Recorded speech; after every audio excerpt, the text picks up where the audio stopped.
ซื้อมา2คู่เลยพี่น้องเอ้ยเนาะจักสิพอดีหรือบ่พอดีแหละบ่ได้ถามว่าอายุคนบ่ใหญ่บ่น้อยปานใดว่าซั่นสิเบิ่งเปรียบเทียบกับคนอยู่ตลาดนั่นแหละพี่น้องเอ้ยแล้วว่าสำนี้พอดีแล้วว่ะแต่ว่าบ่ฮู้หรือว่าใช้ได้บ่หรือบ่ได้นะพี่น้องเนาะต้องเข้าไปเบิ่งนํกันอีกเทื่อนึงใส่ลองถอดออกดูเกือบตัวนั้นน่ะได้บ้างมึงลองใส่เบิ่งพอดีบ่โอ้พอดีเป๊ะเลยเบิ่งจะบ่าวแกะออกให้นี่ใส่นี่ซบใส่เบิ่งพอดีเป๊ะเลยเนาะโตทิ่มซะนี่ครับเนาะทิ่มบ่หรือว่าเอาแม่นใส่ทิ่มเลยใส่นางนี่น่ะทิ่มบ่หรือแม่นใส่มันยังใส่ได้อยู่นะตัวนั้นเนาะเห็นในโทรศัพท์โดยและยากบัดนี้โดยเคยฮู้อยู่บ่รสชาติเป็นแนวใดบ่ฮู้จักเทื่อเลยโดยเอาบ่มื้อหน้านะบ่าวสิเอามาปิ้งสู่กินถ้านะบ่าวถึกเลขก่อนเด้อโดยราคามันแพงจริงกับ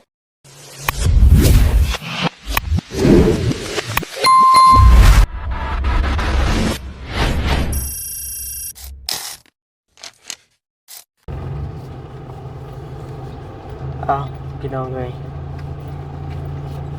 กราบทักทายสบายดีและสวัสดีพ่อแม่พี่น้องหมดทุกคู่ทุกคนได้พี่น้องเด้อเนาะทักทายสบายดีสวัสดีถึงรถถึงรางพี่น้องเลยมื้อนี้กับเปิดคลิปเปิดภาพมากก็อยู่ในรถในรางเด้อพี่น้องเด้อเนาะมื้อนี้มีเนี่ยสะพายคนได้คนนึงเด้อพี่น้องเนาะเอาซะเลยพี่น้องเบิ่งพี่น้องพังเลยซะเนาะมันนี่ชื่อเกือบหรือว่ารองเท้าพี่น้องเนาะเอามาเสื้อผ้าน้องยังเกาะน้องยังนี่พี่น้องเลยต้นเดือดบ่น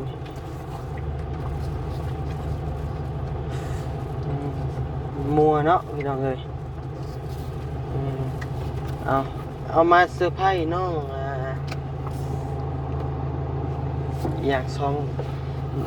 ที่เป็นคล้ายเขียนนะพี่น้องเลยเนาะแล้วก็น้องดาวกับน้องลืมพี่น้องเลยนี่แหละบันนี้เห็นเลยกับอีต้นพี่น้องเลยเนาะซื้อมา2คู่เลยนี่ซื้อมา2คู่เลยพี่น้องเลยเนาะจักสิพอดีหรือบ่พอดีแหละบ่ได้ถามว่าอายุคนบ่ใหญ่บ่น้อยปานใดว่าซั่นสิเบิ่งเปรียบเทียบกับคนอยู่ตลาดนั่นแหละพี่น้องเอ้ยแล้วว่าสำนี้พอดีแล้วว่ะแต่ว่าบ่ฮู้หรือว่าใช้ได้บ่หรือบ่ได้นะพี่น้องเนาะต้องเข้าไปเบิ่งนํกันอีกเทื่อนึงเพราะว่าเห็นเกิบน้องเพิ่นมันขาดนะพี่น้องเอ้ยเนาะเกิบน้องเพิ่นมันขาดแล้วก็เลยว่าอีต้นเลยซื้อเกิบเข้ามาซะคู่นึง80,000พี่น้องเอ้ยเนาะ160,000สองคู่นี่160,000บัดนี้ซื้อเนาะก็ประมาณอยู่200กว่าบาทเกือบ300พุ่นแหละพี่น้องเอ้ยเนาะบวกถ้ามาแพงบวกกับบ่แพงปานใดก็พอซื้อได้อยู่พี่น้องเอ้ยเนาะ แต่ว่าบ่ฮู้ว่าน้องเพิ่นสิอยู่เฮือนบ่แหละพี่น้องเอ้ยเนาะเพราะว่าน้องเพิ่นก็บ่คนบ่มักอยู่นะมักไปหาอยู่หากินไปพี่น้องเอ้ยอยู่บ่ชุดป้อผู้ไปหามสารหามยังอยู่พี่น้องเอ้ยเนาะสารมาปูถ่ายอีกพวกมึงชุบโอ้นี่บ่เห็นบ่นี่มาหากันแล่นไปสารมาพี่น้องเอ้ย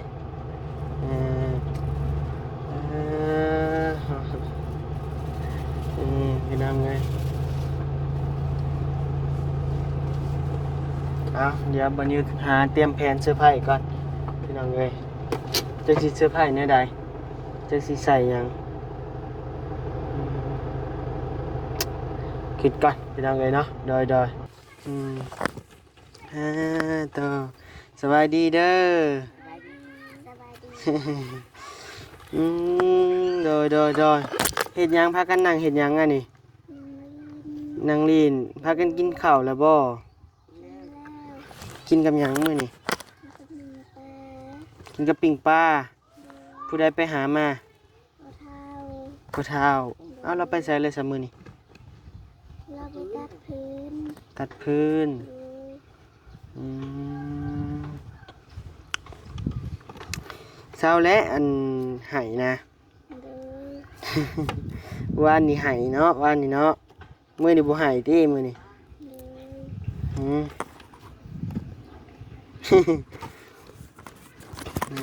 มาในบ้านสิเนฟเซอึบ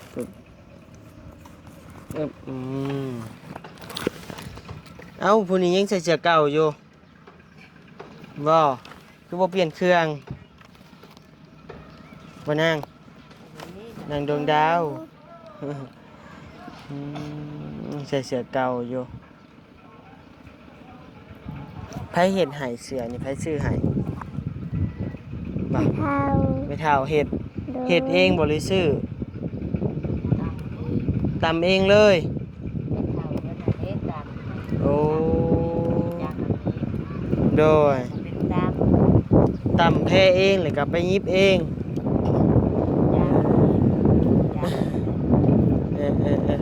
ปะไปพานะบ่าวไปนั่งอันบนห่มปะไปนั่งอยู่คอนไม้ผู้ปะปะต่อเรื่องเอ้ยแล้วเตรียมเพลนสภาพอื่นไป เขาตั้งเขาดาว เรื่องเอ้ยบ้าวกะยาตั้งนั่งบ้าวกะยาเสียตังค์มาให้นี่นั่งใส่กับหมูนี่หรอกพี่น้องต่อเนาะอันนี้บ่อไผเอาพ่อเฒ่าบ่อนี่ เขา อันนี้บ่อพ่อเฒ่านะ โดย โอ้ยไอ้กายมาเมื่อกี้นี้ฉันนะใส่พี่มานั่งพี่หมูบ่มันดุดอันนี้นะ โดย เอานั่งซะเอาอันนี้พ่อเฒ่านะนะบ่าวกายมาเมื่อกี้นี้อันนี้นะนั่งเอ้ยเปิดไปหาพื้นมื้อนี้บ่ได้ไปหาเขียดบ่ บ่ไปลมบ่ได้ มันล่มเลยบ่ได้ โดย โดยเบิ่งเด้อเดี๋ยวนะบ่าวสิเจ้านางถ่ายอยู่นี่เด้อเว้ากันถ่าเด้อ โดย สิว่าหยังกันเว้ากันโลด เดี๋ยวนะบ่าวไปนี่ก่อนแป๊บนึงเอาพี่น้องเอ้ยวันนี้สิยากมาเกิดมาเพิ่นกันสิว่าแนวใด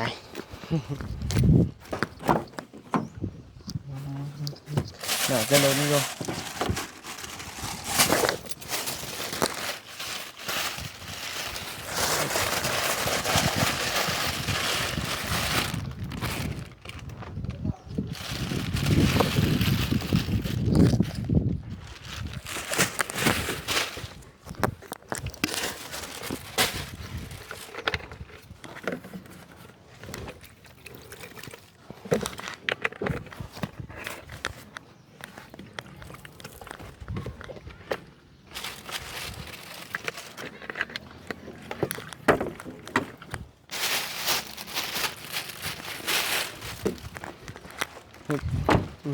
ยังไงตัวเบิ้งเสียงก่อน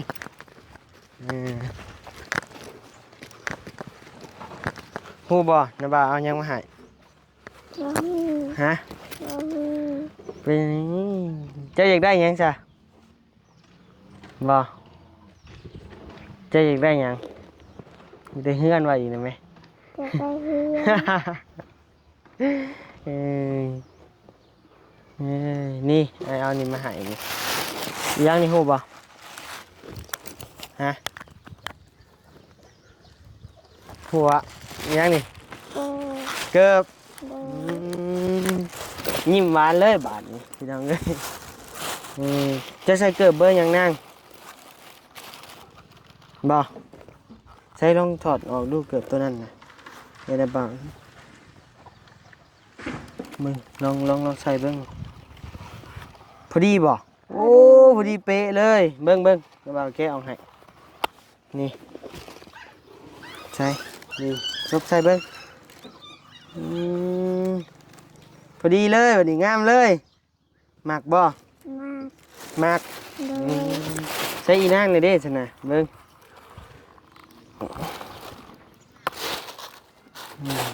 ใส่เอ้าซึบพอดีเป๊ะเลยเนาะโตทิมซะนี่ครับเนาะ โดย ทิมบ่หรือว่าเอาเมียนใส่ อืม ทิมเลย โดย ใส่อีนางนี่น่ะทิมบ่หรือเมียนใส่ เรียนใส่ มันยังใส่ได้อยู่นะตัวนั้นเนาะของอีนางมันเก่าแห้งแล้วนี่ทิมรถนี่เบิ่งแยกออกกันได้นะพี่น้องเอ้ยโหทิมเลยอันนี้นะบ่ต้องใส่แล้วพื้นก็จนบ้างเลยจะมาหมุนมันแหละพี่น้องเอ้ยเนาะเป็นจังไดได้ของใหม่บ่นาง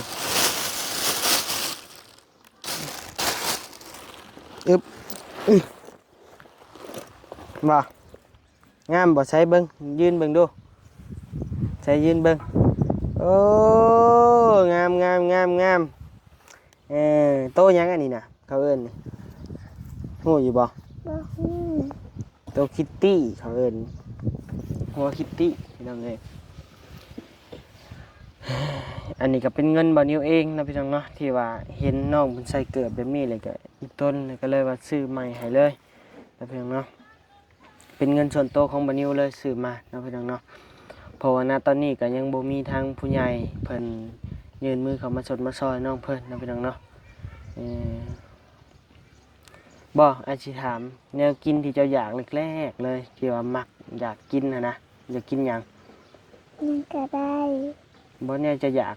กุ้งกินบ่กุ้ง กิน เคยกินอยู่บ่ บ่เคย จะคือฮู้ว่ามีกุ้งซะบ่เห็นอยู่ไส เห็นอยู่ในโทรศัพท์ ว่าดีๆว่าแนมกล้องว่าดีๆนั่งดีๆนั่งงามๆเดิมน้ำบ่าวนี่ไว้นั่งงามๆนั่งแบบนี้ก็ได้บ่ซั่นก็นั่งอีนางนี่เพิ่นนั่งก็ได้จังงามเห็นในโทรศัพท์ โดย และยากบัดนี้ โดย เคยฮู้อยู่บ่รสชาติเป็นแนวใด บ่ฮู้ บ่ฮู้จักเทื่อเลย โดย เอาบ่มื้อหน้านะบ่าวสิเอามาปิ้งสุกิน เอา ถ้านะบ่าวถึกเลขก่อนเด้อ โดย ราคามันแพง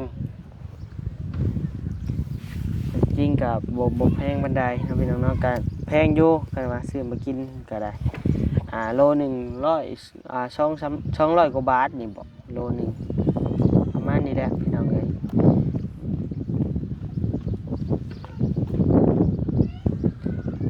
น้องเอ้ยมีภาพเขาฟิกข้างหลังภาพย่างใกล้แบบเซ้ยเลย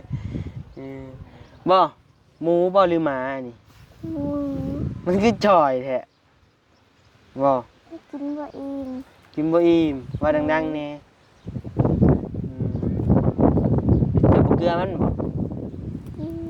เกลือ เกลืออยู่ โดย แต่ว่าของกินบ่หลาย โดย เนี่ยกันนี่แหละน้องพี่น้องเนาะซื้อใหม่ทั้งสองคนเลยผู้หนึ่ง80,000 กีบพี่น้องนี่เนาะก็บ่แพงปานใดก็พอซื้อได้อยู่ทางบ่นิวก็ได้มื้อนี้มีไผเข้ามาเยี่ยมแล้วบ่ลีเข้ามาแล้ว ยังยังอยู่ โดย โทรหาแม่แล้วบ่มื้อนี้ บ่แม่โทรมาเมื่อคืน เพิ่นว่าแนวใด บ่ฮู้ เพิ่นว่าแนวใดแน่กับเจ้าบ่ เพิ่นบ่ได้เว้าแนวใด บ่ได้ให้สลาวติ บ่ เบิ่งเสื้อน้องเพิ่นใส่ก็ขาดเขินไปหมดแล้วพี่น้องเอ้ยหัก งามเนาะใส่เสื้ออันนี้เนาะ โดย อุ่นอยู่บ่นาง อุ่น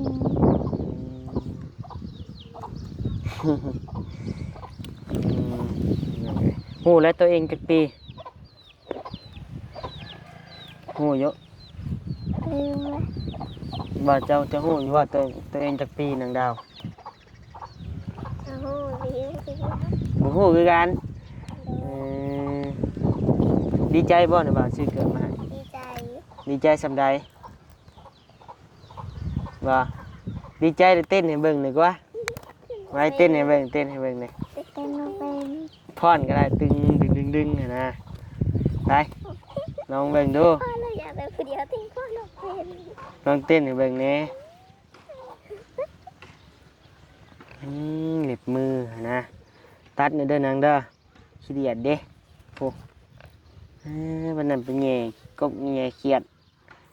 อันนี้ข่าวมือมาแล้วนั่งเลยมื้อนี้ทางบ้านนิ้วก็เดินทางเข้ามาผู้เดียวเด้อพี่น้องเด้อเนาะเข้ามาเยี่ยมน้องเพิ่นเป็ดไผน่ะนาง เป็ดคอย เป็ดเจ้า โดย ให้คอได้บ่ตัวหนึงได้อยู่อ่ะ โดยให้ ฮะ ว่าหู บ่ฮู้ โดย เอ้าเสื้อเป็ดเจ้า เป็ดไม่เท่า เป็นไม่เท่า โดย ลองเอิ้นคอไม่เท่ามึงดูน้าบ่าวขอเป็ดตัวหนึงได้บ่นี่มามึงดูเอิ้นมึงดูเอิ้นไม่เท่ามึงดู บ่กล้า เป็นยังไงเราให้บ่ โดย แล้วเคยให้บ่ บ่ บ่เคยให้จักเทื่อ มันยังเดือดสักตัวมันตายมาเลย อืมหมูน้อยได้นะบ่าวคอได้อยู่บ่ ว่าหู มันหลายโตอยู่หาไม่เท่าเนาะ โดย นั่นเลยการนี้แหละนะพี่น้องเนาะชีวิตการเป็นอยู่ของน้องเพิ่นเนาะน้องยังเกาะเรียนชื่อแหละ ย่า น้องย่าน้องย่าพี่น้องเลยเนาะชีวิตการเป็นอยู่เนาะของน้องย่าเพิ่นพี่น้องเลยการนี้แหละคือตามพี่น้องเห็นเฮานี่แหละนะพี่น้องเนาะเป็นอยู่กับยายพี่น้องเลยเนาะเป็นลูกเลี้ยงยายพี่น้องเลยพ่อแม่จากบ้านจากนาไปเฮ็ดเวียกอยู่กรุงเทพกรุงไทยพี่น้องเลยเนาะกับฝากพ่อแม่พี่น้อง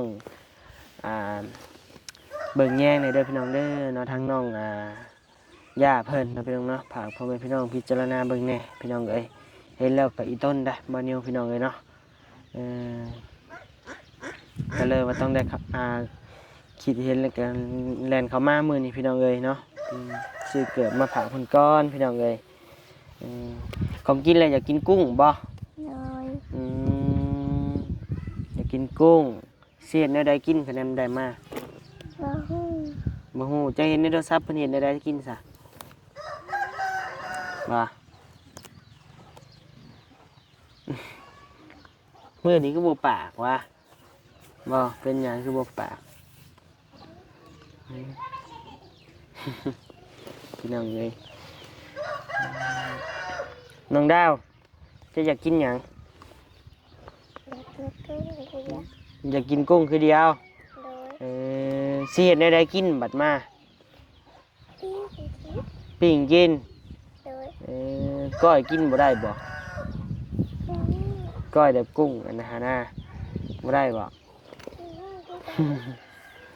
อืมความพันน้องเพิ่นก็อยากได้เฮือนได้ซ่านพี่น้องเอ้ยเนาะก็ได้ให้พ่อแม่มาอยู่นำกันเนาะเราไปว่าบ่เราสิมาหาเจ้า บ่ คันอ้ายพาไปหาเราสิไปบ่ บ่ เป็นหยังคือบ่ไปย่านอ้ายบ่ย่านอาบ่าวบ่ ย่านเอาไปขายบ่เข้าใจอยู่พี่น้องเอ้ยเนาะ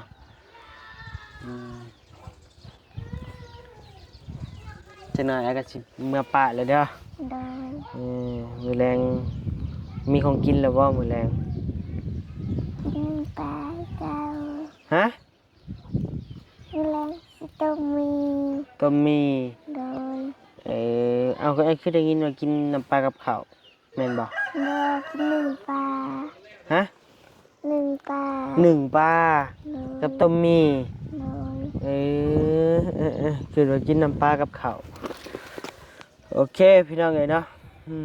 มามื้อนี้กะเบิ่งยินขึ้นแหน่น้ำเบาอันเบิ่งแหน่ว่ามันคืออยู่บ่เกิบเจ้าใช้ลุกขึ้นเบิ่งดูโตสองไอ้น้องได้เกิบใหม่พี่น้องเอ้ยยิ้มรองเท้าใหม่เด้อพี่น้องเด้อเนาะเสือเพิ่นกะเนาะโอ้ไม่เท่าเฮ็ดให้เนาะ โดย เสือนี่ก็บ่มีกระดุมโอ้ชิโคนใช่อันดีใจบ่ดีใจสำใด ใจ ดีใจสำใดสำฟ้าบ่ใส่เต้นเบิ่งดูเต้นเบิ่งให้นาบาเบิ่งนะเต้นเบิ่งดูใส่นั่งลงยังอ่ะนะปูนี่อีปีเด้เอาโอเคพี่น้องเอ้ยเนาะเดี๋ยวพอกันใหม่ในคลิปหน้าเด้อพี่น้องเด้อสำหรับคลิปนี้ก็มีเพียงซำนี้แหละพี่น้องเอ้ยมาเยี่ยมมายามน้องเพิ่นพี่น้องเอ้ยเนาะอยู่ดีมีแฮงเด้อพี่น้องเด้อเนาะสบายดีปะลุงแน่ โด